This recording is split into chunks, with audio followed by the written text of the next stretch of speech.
Përshëndetje të dashur miq, përshëndetje të nderuar ndjekës, ja ku po ritakojmë sërish me mua Tirona Lilin, pikërisht këtu në kanalin Monitor TV, për të ndarë bashkarisht momente të bukura.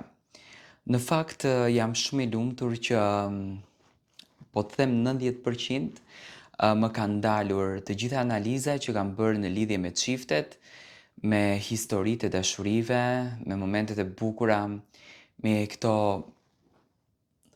love story, ta them anglisht të njëjtën fjalë.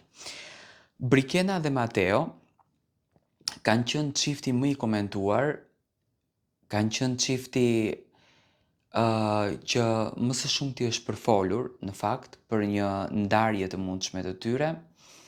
Janë hedhur hipoteza të ndryshme, por unë gjithmonë kam qenë skeptik për ndarjen e tyre, kam qenë skeptik për atë histori që në fakt ato e sollën tek publiku shqiptar.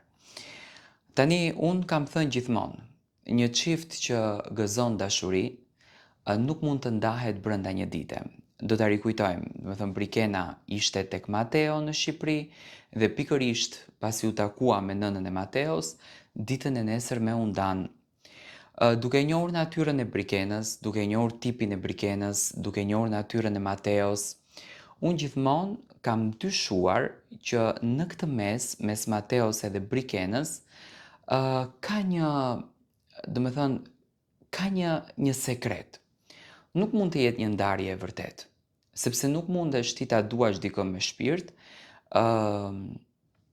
të ndash kohën me të, të kënaqesh me të, të argëtohesh me të, edhe të ndahesh sikur hiç. Do të thënë mua nuk më lidhte gjëja, nuk më lidhte historia, nuk më lidhte ajo që Mateo dhe Brikena në fakt po nxirrnin në story rreth njëri tjetrit. Dyshimet e mia për ndarje ishin që në momentin kur Brikena nxori një fotografi me zemër të thyer, ndërsa Mateo nuk postoi asnjë gjë atë ditë.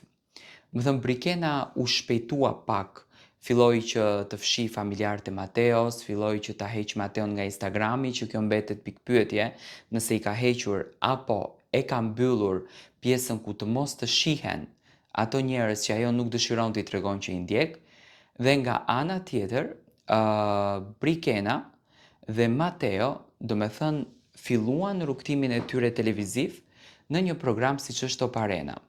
Natën e sonte ka patur nga ato të cilët gjatë gjithë kohës, do me thënë, kanë hedhur hipoteza po si mundet Brikena ta hudhën dashurin për një emision, po si mundet Brikena të bie pre e lojës së Mateos. Tani, unë do të analizoj atë që unë pash. Syt janë dritare e shpirtit, thonë. Me thënë, syt janë dritare e shpirtit. Brikena dhe Mateo, natën e sontme, e pash që e kishin shumë të nevojshme t'i japin përqafim njëri tjetrit. Unë mendoj që çifti nuk është ndarë. Çifti ka patur një zënk mes njëri tjetrit, ka patur një hidhërim, nga ato hidhërime që ne jemi mësuar t'i shohim. Brikena fatkeqësisht është pak më kokfort, por në një farë mënyrë është edhe fatmirësisht, sepse më së shumti ja di vlerën Mateo, nga që ne i vlerësojmë njerëzit kur nuk i kemi. Dhe mendoj që nga zënka që kanë patur, që mund të jetë një zënk xhelozie, pasi që të dy janë shumë të dashuruar, unë besoj në dashurinë e tyre, çifti ka përfunduar në një ndarje. Dhe pikërisht, unë e kam thënë gjithmonë që Top Arena do t'i ndihmonte që ato të rikthenin emocionet. Brikena që në natën e parë të këtij sezoni të Top Arenës, me bishta syri e ka shikuar Mateon dhe sinqerisht mua mi ka dhënë ato emocionet e netëve të para të Big Brotherit kur hyri Mateo në shtëpi. Do me thënë, në një anë thonte që unë nuk e dua Mateon dhe në anën tjetër ndiqte çdo lëvizje të tij. Dhe këtu dilte në kundërshtim me veten.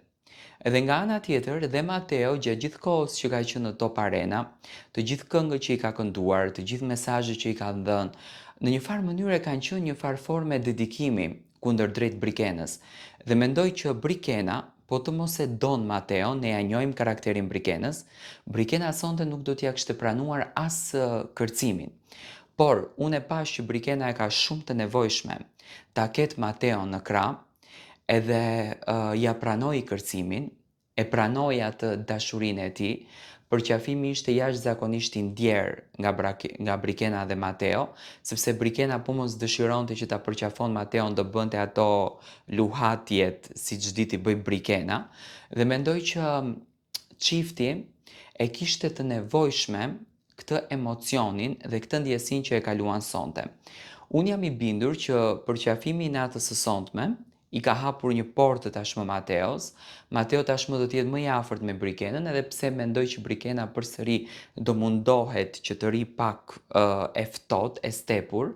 Mendoj që Mateo ka këtë natyrën e energjisë të bukur, pozitivitetin, dhe në shumicën e rasteve kur Mateo dëshironte të bënte shaka, edhe në Big Brother ndodhnin këto probleme, Brikena nuk ja kuptonte shakan edhe përfundonin në zënka dhe në hidhërime me njëri tjetrin, dhe mendoj që kjo gjëja i ka trashëguar edhe jashtën, se një ujë kuqimen e ndron, zanatin se haron, dhe mendoj që Brikena nuk mund të del për te lëkurës së saj. Dhe në këtë rast, unë sonte pash një përqafim të sinqert. Nuk e quaj një histori të bërë për klikime, unë e quaj, do me thënë, një marrëdhënie e cila ka nënshkruar një kontratë më herët, do me thënë Brikena dhe Mateo kanë nënshkruar kontratën që kur kanë qenë bashkë, pastaj kanë patur ato krisjet e vogla të tyre, që realisht nuk janë ndarje, dhe unë gjatë gjithë kohës e shikoja që Brikena e kërkonte fokusin e Mateos, e kërkonte momentin e Mateos, e kërkonte ndjesin emocionale që Mateo i jepte, dhe tek ato të dy ka dashuri. Nuk mundesh ti të japësh një përqafim aq të ndjerë një njeriu që ti nuk e do. Ka patur edhe nga këto komente që tiron pse Brikena dhe Mateo nuk u puth. Unë mendoj që Brikena dhe Mateo nuk do të puthen në Top Arena, por tani mendoj që Mateo do të merr pak hapa më serioze dhe do të jetë pak më ai tipi që Brikena e do. Kam besuar gjithmonë në dashurinë e këtij çifti, kam menduar gjithmonë që ky çift do të jetë me fëmijë. Unë Brikenën dhe Mateon e shoh bashkë, pa marrë parasysh momenteve të tyre. Mendoj që edhe në martesë po të jetë Brikena, do me thënë këto lëndimet shpirtërore do t'i ketë. Zakonisht një vajzë kur dashuron, do me thënë, është kaq e ndjeshme, kaq e luhatshme emocionalisht, dhe unë në të vërtetë shoh një Brikena të luhatshme. Do me thënë, sonte u hodh një hap i rëndësishëm me këngën që ato për herë të parë e dhan përqafimin, e dhan puthjen, e dhan emocionin, ashtu dhan edhe sonte të njëjtën ngrohtësi, ashtu dhan edhe sonte të njëjtin emocion. Dhe vërtet pash një rinisje të re të emocionit. Unë kam shpresa te ky çift dhe unë jam shumë i bindur që ky çift nuk do të na zhgënjejë, domethënë sepse deri më tani kam qenë rregull me analizën që kam bërë për këtë çift.